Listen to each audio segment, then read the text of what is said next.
Hi everybody, I'm a grateful believer in Jesus Christ, which is the coolest thing I get to say about myself, and I celebrate recovery every single day from codependency, from sexual sin, and from the fallout from bipolar disorder. My name is Dustin. Hi, Dustin! See, I grew up in a loving but strongly dysfunctional family. Can anybody relate? Yep. My father was a kind, gentle man who showed me the value of a good, hard work ethic and how to be compassionate and caring for other people. You see, if there was anybody in need in our family and our couch was open, there was always somebody sleeping on it. He worked in the trades. Anybody here work in the trades, building things? Then you know how it goes. It's feast or famine, right? You're eating steak dinners one weekend and having ramen noodles the next, depending on whether work was available or it wasn't, right? I remember one year giving toys to a toy drive in our local area in October, only to have to receive my Christmas presents from that same toy drive that same year. Now, as luck would have it, those toys were, both age and gender specific, so I gave myself my own Christmas presents that year and got my toys back, which was kind of cool. I thought that was a pretty good deal. But that was kind of how things kind of went with our house. There were these lean times. Now, my mother, in order to help out in these lean times, she would work 2 or 3 or 4 jobs outside of the home in addition to raising 3 of my brothers and myself, and also my dad, a Herculean task I wouldn't wish on anybody. But she would go out of the house and be working these other jobs as well, which always left her kind of tired and frazzled and on edge.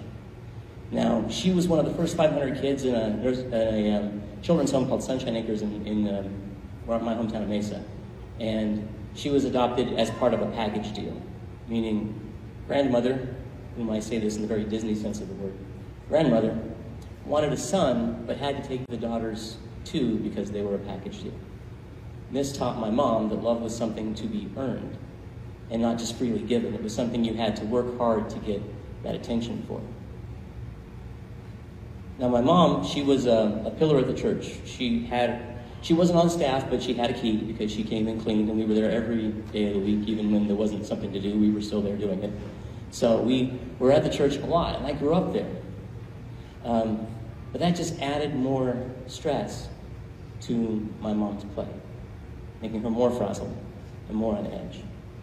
Now, to cope with the stress of not having enough or having to be out of the house too much in their marriage, my mom and my dad, they had these really explosive verbal and physical fights, each one kind of giving as much as they received. I remember doing chores with my younger brother one time, and I don't know how this happened, but he lucked out.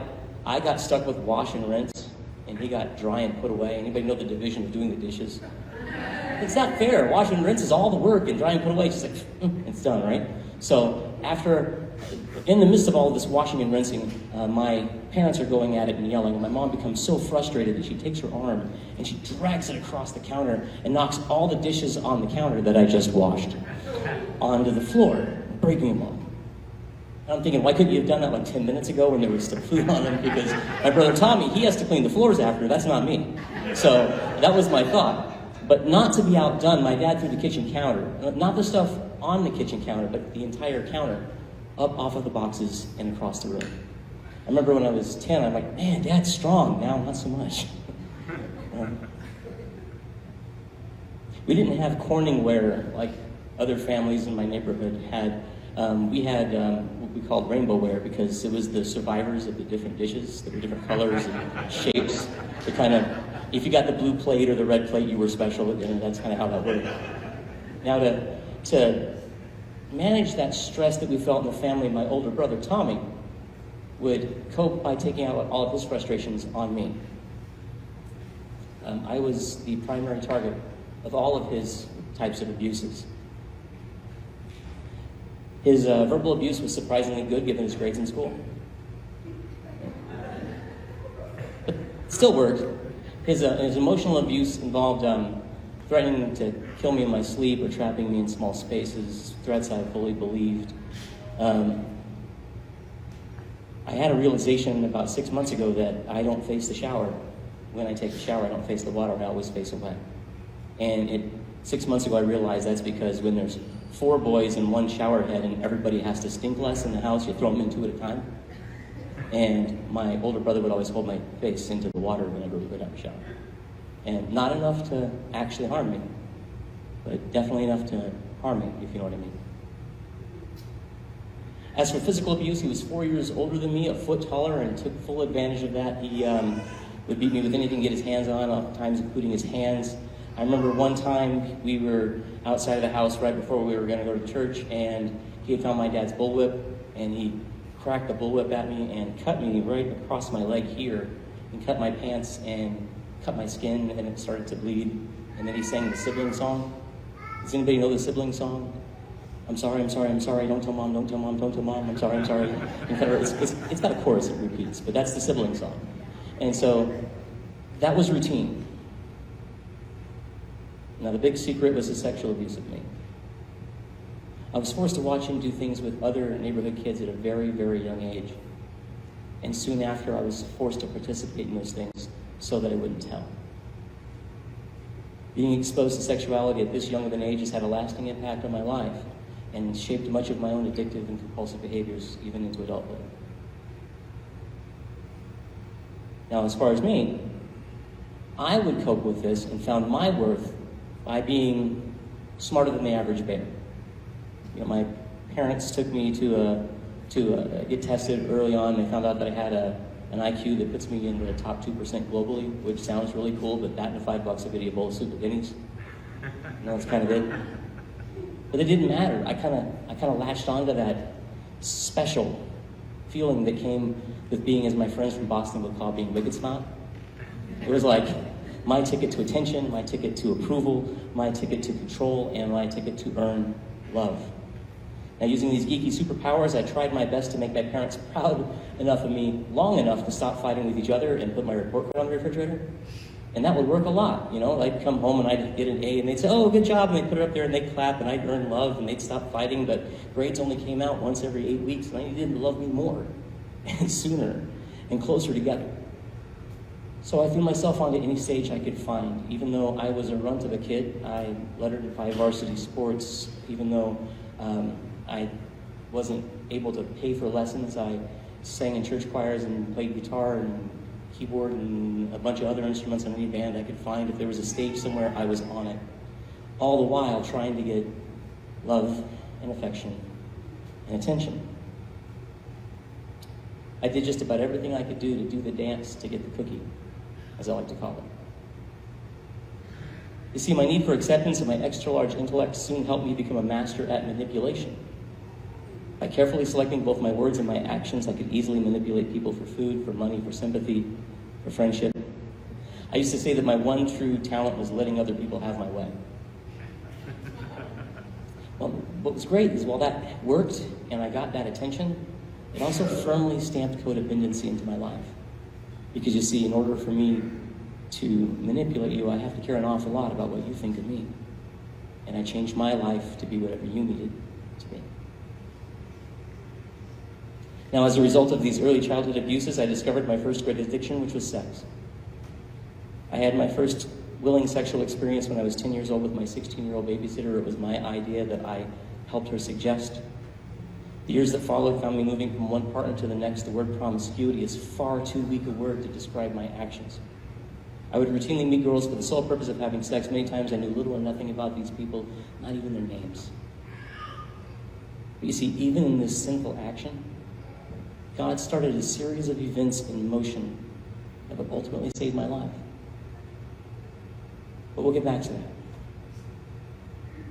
You see, Romans 7:18 and 19 describe perfectly what I was feeling at the time, and I know that nothing good lives in me, that is in my sinful nature.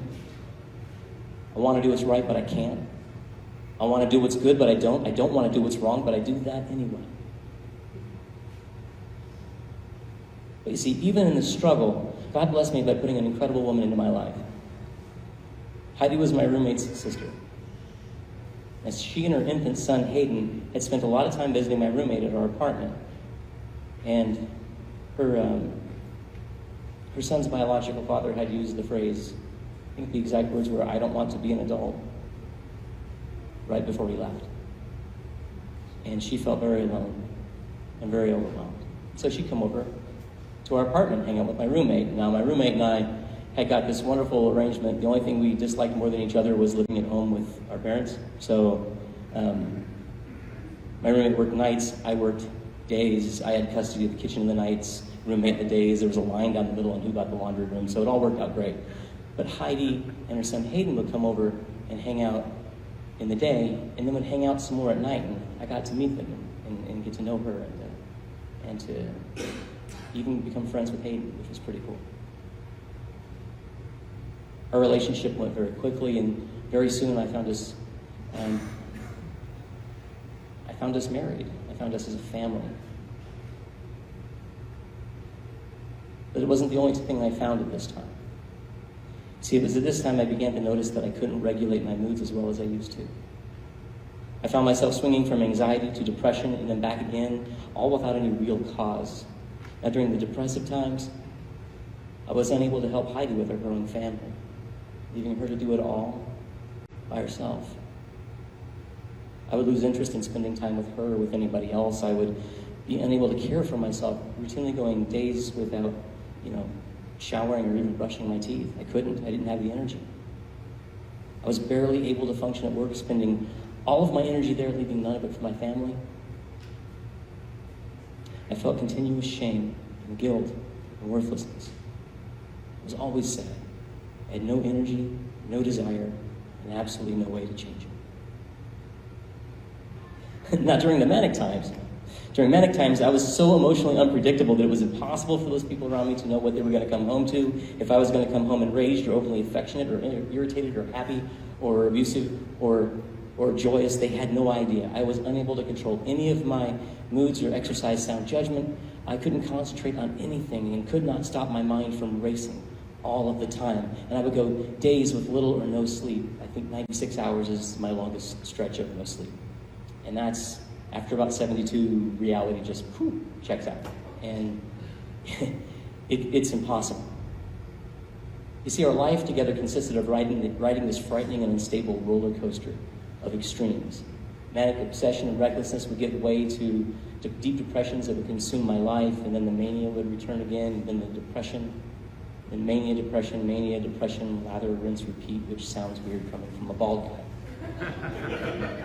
But that's what it was. It was the same way. It was also at this time I experienced my very first mixed state episode. I don't know if you know what a mixed state episode is. That's when a person is both manic and depressive at the same time. It makes reality almost impossible to grasp because it combines the worst of both of those worlds and puts you right in the middle of it. And I see at this point my relationship with God was non-existent. I only attended church at my lowest points, hoping somehow to get that God fix. You know the one I'm talking about, where you go to church and go, please, God, if you fix my life, I promise to do this, and he fixes it, and you don't fulfill the promise, and you walk off. That God fix, that was the only time I ever showed up to a church, was, please fix this for me. I remember when I said I was wicked smart, and I grew up in the church, I had a ton of book knowledge about Jesus. I could tell you a chapter or verse. I knew all the stories. I knew all the narratives of the Bible, but I didn't know him. We had no relationship. He was a stranger to me. We never talked, or I never listened anyway.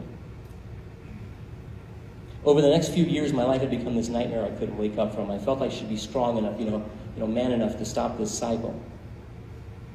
But when I would inevitably crash and burn, I would wallow in the shame and guilt of my failures, oftentimes doing all I could to destroy my own life as punishment for my weakness and for my sins. And it was after a failed suicide attempt that I was finally scared enough to seek professional help. My counselor explained that what I'd been experiencing had a name. It was called bipolar disorder. And he suggested a course of treatments to help me get stabilized, and the next few weeks saw me make radical changes in my life. I began taking medication and started to take some exercise into my world, and stopped taking my entire diet out of a window into my car, and instead cooked food, which was new to me. And I started feeling better. I started sleeping. I started being able to be of sound mind and eventually sound body, and it helped me think more clearly and help my relationship better. And I finally felt that I found the cause to all the problems in my life, and armed with this brand new approach, I didn't have to be sick anymore. I was cured. Well, it didn't take long from the time I was cured to start relapsing back into all of my old patterns and all of my own routines. You see, the first thing I did was I said, hey, I feel better. I don't need these medications anymore. And stopped taking the medications, forgetting that that's kind of what got me there, or at least was a big part of it. Then I stopped exercising, then I stopped sleeping. Very soon I was once again back where I started, trapped in a repeated cycle with repeated consequences. Now, as my marriage, my sanity, and my life swirled down the bowl, I noticed another alarming trend. My bipolar cycles were getting more severe, and they were getting closer together. Mixed states were becoming more and more frequent, and I was terrified that I would soon end up being stuck in one that I'd never be able to get out of. On May 27th, 2011, at 5:15 p.m., Heidi finally left me, taking half of our children with her.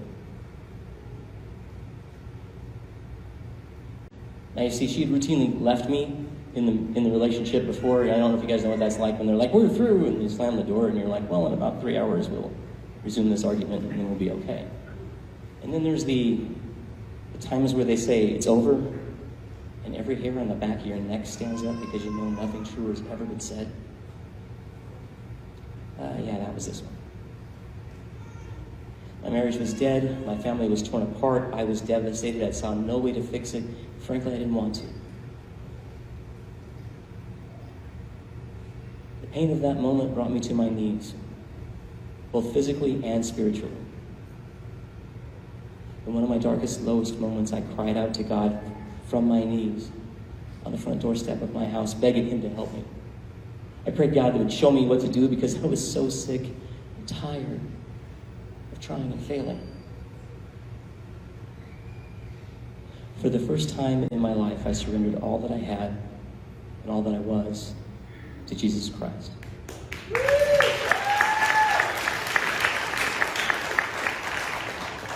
In that exact moment, I could feel the very arms of God pick me up and hold me.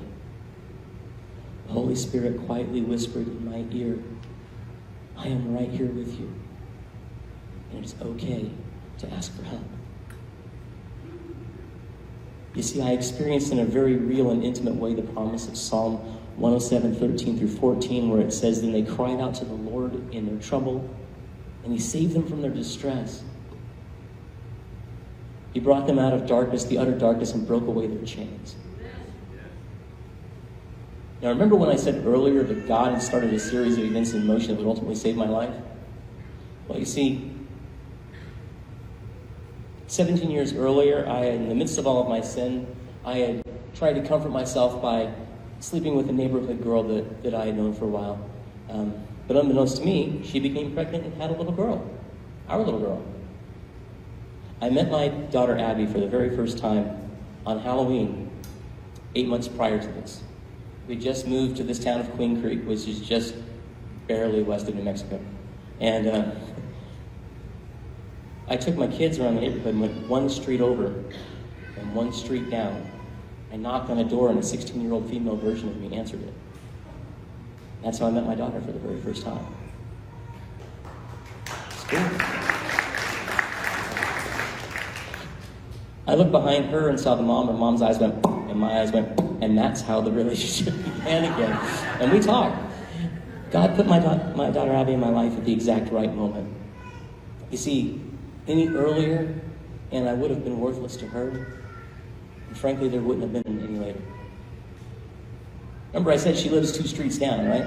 So as she's driving home from school, she drives by my house and sees me on my knees on my front doorstep. And she's like, hey, Dad, you okay? And I'm like, no, I am not okay. In retrospect, I think that's probably the first time in my life I actually said that. And she said, doesn't look like you need to be alone. I wish I could come over there and be with you, but I work in the children's program in this thing at my church called Celebrate Recovery. Why don't you come with me tonight? I'll take you there.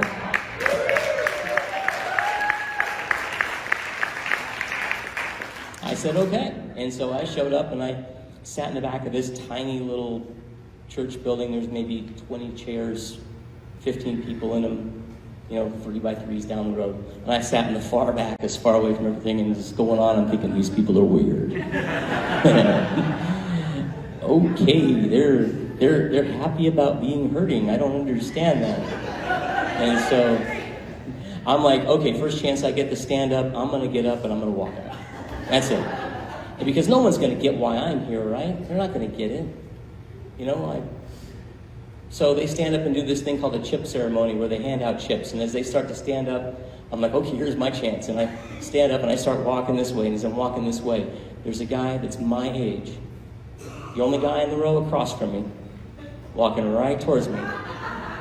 And I'm like, please don't talk to me, please don't talk to me, please don't talk to me, please don't talk to me. It's a lot like the sibling song, only this is the adult version, please don't talk to me.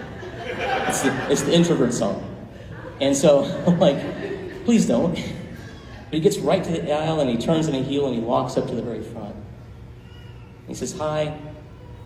He introduces himself and he gives his name. He says, I'm a grateful believer in Jesus Christ. And I need a blue chip. Because today's my first day and I have bipolar disorder and I don't know what to do. I said, fine. I'll stay. What are the odds, right? What are the odds that the first meeting I'm in for the very first time was a person with my exact age on the very first day that has my struggle and was my brother and walked through my first year of recovery with me?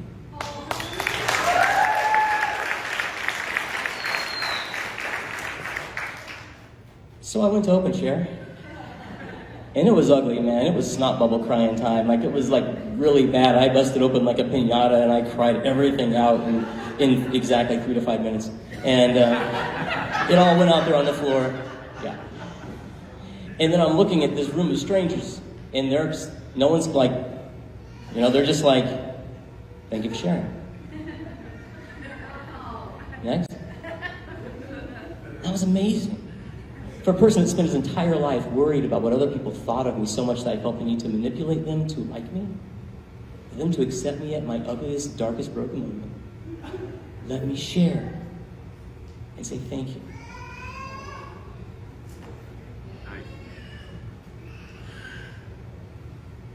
You will never find a safer place than where you are right now.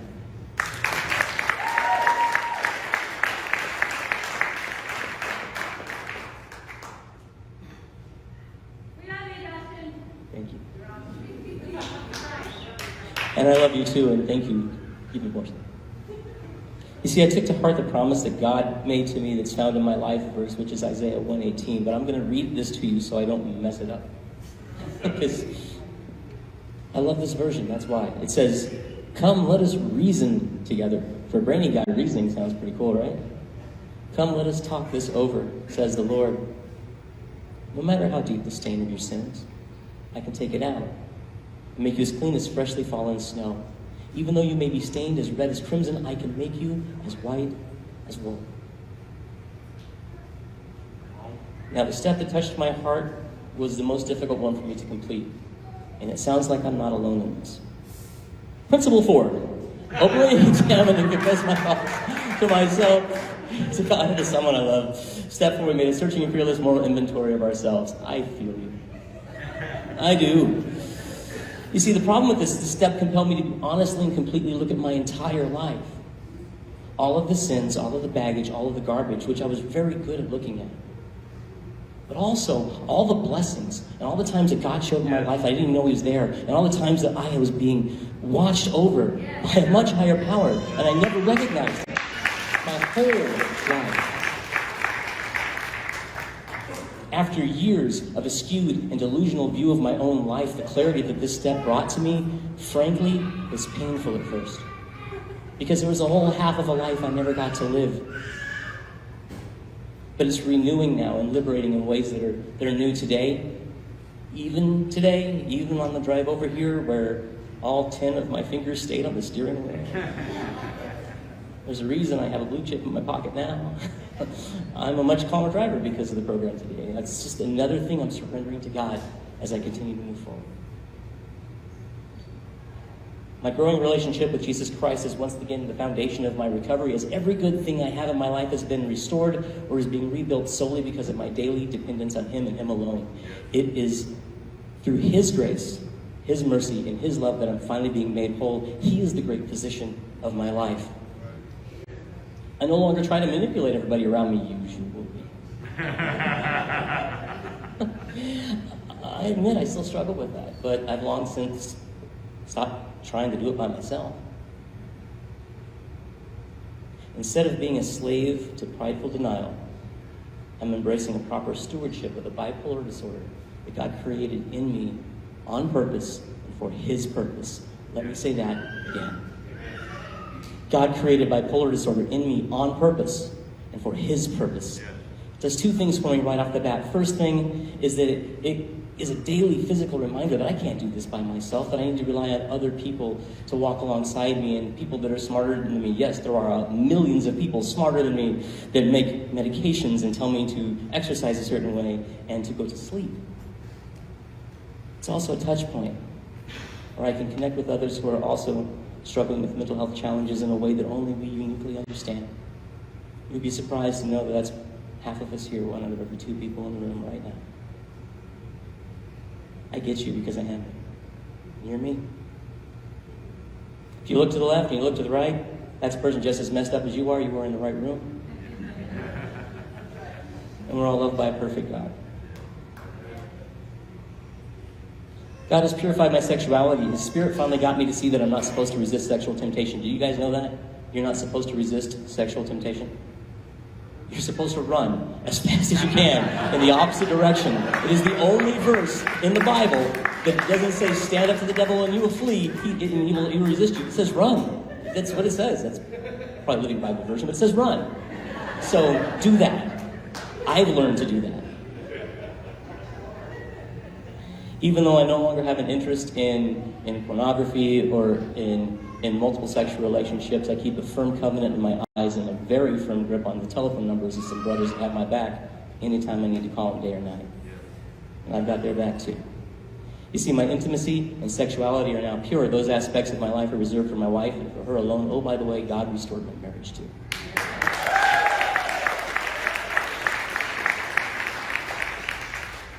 My wife had a spotlight sermon issue. Have you ever had one of the spotlight sermons where you're having a sermon and they're the only person in the room and God puts a spotlight on you and says, "This is my message for you," and everything disappears? His message to her was that even if your marriage doesn't make it, your family needs to go home. And she did. And she showed up on a Friday at 5:45, and I gave her a hug and I put her bags in the house, and then we drove to Celebrate Recovery before we ever walked in the house. And we've been there ever since. My wife and I traveled this journey together, and my kids do too. They've been through Celebration Place, the landing. One of the biggest blessings in my life was leading my kids through the landing, because then they realized I was never going to dad them, I was only going to love them. Each of us has our own path, our own inventory. But the closer we get to God, the closer and more intimate our marriage becomes. Don't get me wrong, we are still married. We still have, as the older gentleman at my church calls it, spirited fellowship. We still fight. We still argue. Only now we have a mediator who sits in the middle that reminds us how much we love each other and reminds us how much we can depend on Him. The closer we get to Him, the closer we get to each other. My life, my family, my friendships are all blessed beyond anything I could have possibly imagined for myself, but exactly in the way God had planned it. Working through the Christ Center 12 steps has kept me focused on Him because of that. And not my own pride, not my desire for control, my failures or compulsions. God still uses the tools of this program to patiently and steadily move me towards His daily plan for my life. God continues to heal me by allowing me to be used in His kingdom. I'm able to serve Him as the assimilation coach for my CR's leadership team. I'm a state rep for the state of Arizona. I'm also the mental health champion in my Celebrate Recovery and the mental health champion coordinator for the state of Arizona. And what that means is I get the ability to walk alongside people as they learn that mental health challenges are something that affect everybody. And if you want to, you can incorporate them into your recovery and help them walk alongside with your forever families.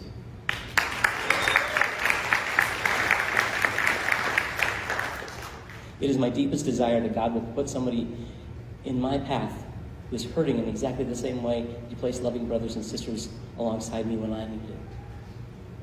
God is still working on me, molding me to the person He created me to be and moving me into the purpose He has for my life. I have by no means arrived. I am not cured. I'm not. I'm still broken in many ways, but I no longer care what people think of that, or am ashamed of it, or afraid. I'm weak so that He can be strong. Anybody ever try to teach a teenager how to drive? My daughter, who weighs 95 pounds, as she's going into the roundabout at 55 miles an hour, needs to be weak so that I can be strong and get us around this thing safely. My son, who was 6'3", 210, wasn't as weak. But he got to use his strength to replace the tires, which worked out great. But you see, I've learned it's much easier to be weak so that he can be strong. I hope you do too. If I have one word of encouragement to offer tonight as I wrap up, it'll be this: please do not give up. Maybe you just haven't been willing to admit you have a problem that's out of your control. Maybe you just don't see any point in going on with recovery or today. Maybe you're in recovery and it's getting harder and harder to go on because all of those big gains we got when we first started are starting to get harder to reach as it goes longer. Don't give up. Do not give up. You see, this process requires commitment to God and to your own recovery. Don't forfeit the greatest blessings of your life by going into this half-heartedly or stopping just shy of them. Hebrews 10:23 tells us, let us hold tightly without wavering to the hope we affirm, for God can be trusted to keep His promise. Claim the promise of God's healing power in your life by going all out. Thank you for allowing me to share.